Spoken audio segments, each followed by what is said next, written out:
नमस्कार। कुंडली क्या है चैनल में आप सभी का स्वागत है। मित्रों, आप लोग से एक बहुत रिक्वेस्ट है कि अगर आप लोग मेरी कुंडली चैनल को सब्सक्राइब नहीं किए हों या वे लोग जो पहली बार इस पर आए हैं, कृपया मेरे इस चैनल को सब्सक्राइब कर दें। सब्सक्राइब करने से ये फ़ायदा होता है कि जो भी मेरे वीडियो अपलोड होते हैं वो अविलंब आप लोगों के पास पहुंच जाते हैं। तो पहले मेरे वीडियो को सब्सक्राइब करें, इस चैनल को सब्सक्राइब करें और पूरे वीडियो देखने के बाद अगर पसंद आवे तो इसे लाइक जरूर करें।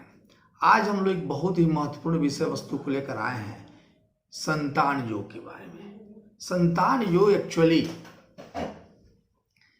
एक महत्वपूर्ण विषय इसलिए भी है कि बहुत सारे लोग की एक इच्छाएं होती है कि हमें कौन सा संतान पहले होगा, पुत्र होगा कि पुत्री होगी, संतान होने में बाधा क्यों हो रहे हैं। बहुत सारे प्रश्न ये आते हैं कि संतान में गर्भ तो रह रहा है लेकिन नुकसान हो जा रहा है। तो ये सारे विषय हम लोग जानेंगे आज कि पहले कुंडली से ये जानेंगे। आपको ये जानने की, ये डॉक्टर के पास जा करके या जो है जानने की बहुत आवश्यकता नहीं है। यदि आपके पास कुंडली है तो कि आपको पहले संतान होगा, पुत्र होगा या पुत्री होगी, संतान में आ रहे बाधा क्यों है, इन सभी सब्ज को जानने के लिए, इन सभी विषयों को जानने के लिए हम लोग आइए हम आज इस विषय पर चर्चा करें। विषय अब एक बात और आप समझ लीजिए कि कुंडली में संतान योग जानने के लिए दाम्पत्य माने पति और पत्नी दोनों की कुंडली को एक साथ देखना अनिवार्य होगा, क्योंकि पत्नी पृथ्वी है और पुरुष क्या है, वो बीज है। तो जब दोनों का सामंजस्य होगा, दोनों की स्थितियां जब दिखेगी, यानी पृथ्वी यानी भूमि और बीज दोनों सही होंगे, तब भी संतान सही होंगे। तो यह जरूरी है कि कुंडली में सिर्फ एक व्यक्ति यानी सिर्फ पुरुष की कुंडली देख करके या सिर्फ स्त्री की कुंडली देख करके प्रेडिक्शन करना थोड़ा गलत हो जाता है। अब संतान योग के लिए हमें पांचवें हाउस को देखना जरूरी होता है। पांचवें हाउस को देखना जरूरी होता है संतान योग के लिए। पर सेकेंडली दूसरा कौन सा हाउस है, सातवां हाउस। चूंकि पांचवा हाउस संतान के लिए तो है जरूर, लेकिन सातवें हाउस गर्भ के बारे में देखा जाता है कि गर्भ स्थिर होगा या नहीं होगा, या गर्भ में आने वाली परेशानियां क्या हैं, ये सातवें हाउस को भी देखी जाती है। मोस्टली जो पांचवें हाउस को जो जहां बैठ करके जो ग्रह देखते हैं, यानी 11वां हाउस, 11वां हाउस से पांचवा हाउस सातवां होता है। और आप जानते हैं कि सारे ग्रह की सातवीं दृष्टि तो निश्चित होती है। तो इसलिए 11वें हाउस को भी हम लोग संतान योग को जानने के लिए देखते हैं कि वहां कौन सा ग्रह बैठा हुआ है, कौन सी ग्रह की दृष्टि है। जैसे मान लीजिए कि पांचवें हाउस में अगर मंगल और राहु दोनों एक साथ बैठे हैं, चूंकि अब एक चीज तो जान लीजिए कि संतान में आने वाले बाधा योग, संतान बाधा योग जिसको कहा गया है, उसके लिए जो है 2-3 ग्रहों को लिया गया है। संतान बाधा योग ये लोग करते हैं कौन कौन, कि अगर पांचवें हाउस में राहु और मंगल एक साथ बैठ जाए तो संतान योग में बाधा हो जाता है पहले। इसके बाद अगर ये भी कि राहु या मंगल में से दोनों अगर 11वें हाउस में बैठ जाए एक साथ, तो उनकी दृष्टि कहां पड़ेगी, पांचवें हाउस पे पड़ेगी, तो भी संतान बाधा योग हो जाता है। अगर पांचवें हाउस में मंगल बैठ गए और सातवें हाउस में राहु बैठ गए, यानी दोनों की दृष्टियां आमने सामने हो गई, एक दूसरे को देखने लगे, तो तब भी संतान बाधा योग हो जाता है। यानी ये कहने का मतलब कि राहु और मंगल अगर एक साथ या एक दूसरे को देख रहे हैं 11वें और 5वें दृष्टि से तो संतान बाधा योग होता है। इसी प्रकार से सूर्य और केतु भी अगर 5वें हाउस में बैठ जाए या सूर्य और केतु में से दोनों जो है 11वें हाउस में बैठ जाए या सूर्य और केतु में से कोई 11वें में बैठ जाए और दूसरे 5वें में बैठ जाए, एक दूसरे को देख रहे हों, तब भी संतान योग होता है। इतना ही नहीं, संतान के मुख्य कारक बृहस्पति देव हैं। ये तो आप जानते हैं या जान लीजिए, संतान के मुख्य कारक बृहस्पति देव होते हैं। और बृहस्पति देव, एक महत्वपूर्ण बात आप जान लीजिए कि बृहस्पति देव अगर संतान योग, संतान हाउस यानी 5वें घर में उच्च के होकर बैठ जाएं या अकेले बैठ जाएं तो संतान में बाधा उत्पन्न हो जाता है। शायद ये आप नहीं जानते होंगे, बहुत सारे लोग बृहस्पति देव चूंकि संतान के कारक हैं और बृहस्पति देव अगर 5वें हाउस में बैठ गए तो लोग समझते हैं कि संतान में कोई दिक्कतें नहीं आएगी, लेकिन नहीं। अगर बृहस्पति देव 5वें हाउस में अकेले बैठ जाते हैं या उच्च के होकर बैठते हैं तो संतान बाधा योग हो जाता है। इसीलिए मैंने कहा कि 5वें हाउस के साथ साथ 7वें हाउस को देखनी जरूरी होती है। इसके अलावा क्या है, 5वें हाउस के साथ साथ 7वें हाउस को भी देखना जरूरी होता है। क्यों? कि 5वां हाउस संतान का योग है तो 7वां क्या है, गर्भ का योग। गर्भ के बारे में अध्ययन 7वें हाउस से करते हैं। इतना ही नहीं, 5वें हाउस से पहले संतान के बारे में तो 7वें हाउस से दूसरे संतान के बारे में अध्ययन किया जाता है। ये महत्वपूर्ण है। और वैसे भी आज के टाइम में तो हम सभी लोग 2 संतान का ही प्रयास करते हैं। बहुत सारे लोग नहीं चाहते कि 5, 7, 10 संतान हो, तो जो 2 संतान की बात की जाती, अगर करना है तो 5वां हाउस पहले संतान के बारे में जानेंगे और दूसरे हाउस 7वें हाउस जो होता है 7th हाउस, 7वें हाउस से दूसरे संतान के बारे में अध्ययन किया जाता है। चूंकि अब यहां एक बात आप जान लीजिए, अब हम कैसे जाने कि किसी की कुंडली देखने से पहले संतान पुत्र के रूप में होगा कि पुत्री के रूप में होगी, ये जानने के लिए हमें पहले संतान के बारे में जानने के लिए 5वें हाउस को देखेंगे। 5वें हाउस में अगर पुरुष प्रधान ग्रह है, अब पुरुष प्रधान ग्रह कौन कौन होंगे? पुरुष प्रधान ग्रह बृहस्पति को माना गया है, सूर्य देव को माना गया है और मंगल देव को माना गया है। यानी बृहस्पति के कौन कौन से अंक हैं?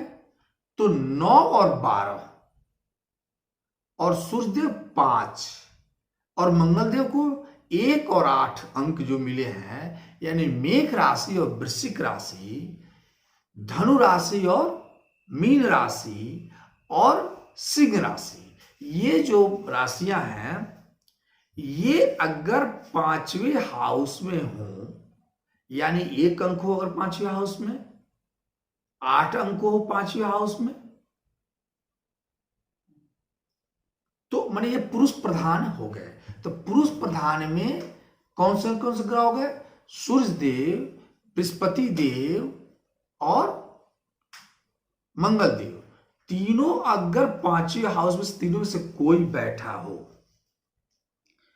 या पुरुष प्रधान राशि में जाकर के 5वें हाउस का स्वामी बैठ गया हो। पुरुष प्रधान राशि कौन कौन सी है? तो इसको जानने के लिए सिंपल सी बात है, राशियां 12 हैं। विषम राशियां पुरुष प्रधान होती है, यानी 1 अंक, 3 अंक, 5 अंक, 7 अंक, 9 अंक, 11 अंक, ये विषम राशि हो गई। यानी ये राशियां, जैसे एक क्या है, मेष राशि पुरुष प्रधान है। तीसरा क्या है, मिथुन राशि पुरुष प्रधान है। 5वीं क्या है? सिंह राशि पुरुष प्रधान है। 7वीं क्या है? तुला राशि पुरुष प्रधान है। यानी जो विषम राशियां हैं वो क्या है? वो पुरुष प्रधान है। तो कोई भी पंचमेश की जो ग्रह है यानी सूर्य मंगल और बृहस्पति अगर पुरुष प्रधान राशि में जाकर बैठ जाएं और बृहस्पति भी पुरुष प्रधान राशि में बैठे हों, तो यही स्थिति अगर लड़की के कुंडली में भी हो, अगर लड़का कुंडली में है, लड़की के कुंडली में ही हो, तो 100% पहला संतान पुत्र के रूप में ही होता है। अब हम जस्ट इसके उल्टा आ जाइए। अगर पांचवें हाउस में स्त्री प्रधान राशि हो, स्त्री प्रधान राशि कौन कौन हो गई? तो स्त्री प्रधान राशि में 2 राशियों को स्त्री प्रधान माना गया है, चंद्रमा और शुक्र को स्त्री प्रधान राशि माना गया है। तो अगर 5वें हाउस में स्त्री प्रधान राशि हो या 5वें हाउस के स्वामी, राशि के स्वामी, मान लीजिए कि 5वें हाउस में जो राशि है, मान लीजिए 1 है, 1 के स्वामी कौन होंगे? मंगल होंगे। तो चाहे मान लीजिए 5वें हाउस के स्वामी 2 होंगे तो उसको वृषभ हो जाएंगे, 3 होंगे तो क्या हो जाएंगे? तो वृषभ कौन सी राशि है? शुक्र हो जाएंगे। 3 है मिथुन हो जाएंगे, उसकी राशि कौन है? बुध है।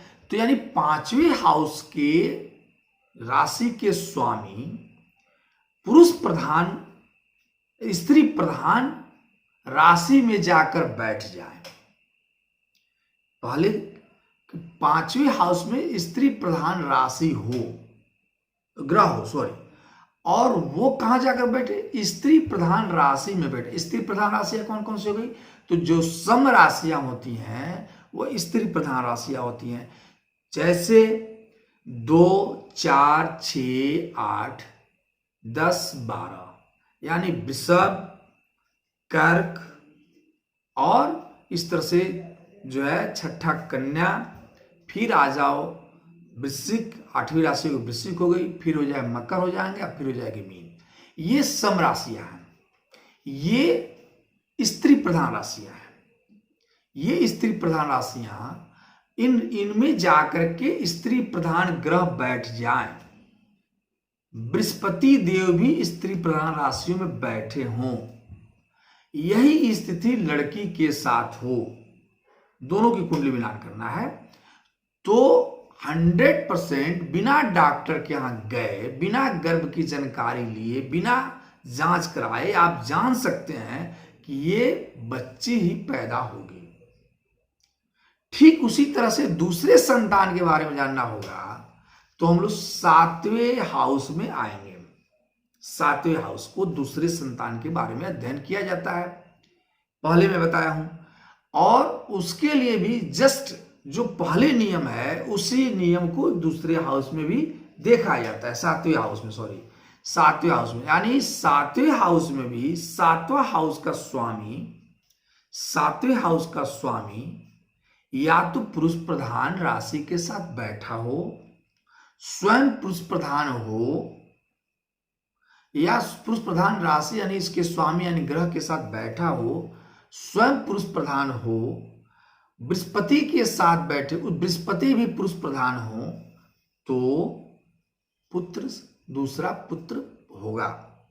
ठीक उसी तरह से हम लोग लड़की के भी लगे कि 7वें हाउस के स्वामी अगर स्त्री कारक हों, यानी चंद्रमा और शुक्र, या उस 7वें हाउस के जो राशि है वो जाकर के स्त्री प्रधान में, उसके स्वामी स्त्री प्रधान राशि में बैठे हों, बृहस्पति देव कहीं स्त्री प्रधान राशि में बैठ गए हों, तो आप दूसरे घर में, ये दूसरे संतान के बारे में 100% आप कह सकते हैं। हाँ, लेकिन एक बात और होनी चाहिए, इस पर ध्यान रखिए कि ये लड़की के भी कुंडली यानी दोनों दाम्पत्य, पुरुष और प्रकृति, पुरुष प्रकृति स्त्री हो गई, तो दोनों की कुंडलियों को देखने के बाद इस विश्लेषण पर आप पहुंचेंगे कि ये होगा ही, यानी लड़की होगी या लड़का, ये आप 100% बिना सोचे समझे कुंडली को देखकर आप बता सकते हैं।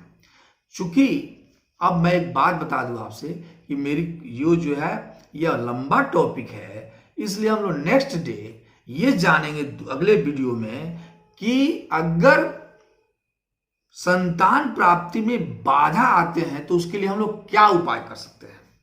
अगर किसी को संतान नहीं हो रहा है तो उसके लिए हमें क्या करना चाहिए, कौन सी राशि है जो संतान के लिए लाभदायक होगा, कौन सी राशि है जिससे आप जाने कि संतान होने में विलंब हो रहा है। इन सारी चीजों का विवरण जो हम लोग अगले वीडियो में करेंगे। चूंकि यह वीडियो लंबा हो रहा है और टॉपिक भी लंबा है, इसलिए मैं चाहता हूं कि हम लोग अगले वीडियो में इसको देखेंगे। हाँ, ये जरूर मैं कहूँगा कि अगर मेरी वीडियो पसंद आई हो तो आप इसे लाइक जरूर करेंगे, और सब्सक्राइब के बारे में तो पहले ही मैं कर चुका हूँ, इसलिए और एक बात मैं और कहने जा रहा हूँ, उसको ध्यान कर। अगर आप कुंडली मेरे सुन लिए तो अगर आपको अपनी कुंडली के बारे में व्याख्यान करानी है तो जो मेरे मोबाइल नंबर है या इसके अंदर वीडियो इसी मैंने यूट्यूब के नीचे आप अपने डेट ऑफ बर्थ, समय और जो मतलब date of birth, time of birth और प्लेस ऑफ बर्थ तीनों अंकित कर सकते हैं। और मैं आप लोग से वादा करता हूं कि अगले रविवार से मैं जो है दर्शकों के कुंडली के विश्लेषण के बारे में एक स्पेशल वीडियो बनाने जा रहा हूं, जिसमें जो भी दर्शक अगर अपनी कुंडली के बारे में जानना चाहते हैं उनके हम वीडियो के माध्यम से उनको बताएंगे। नमस्कार।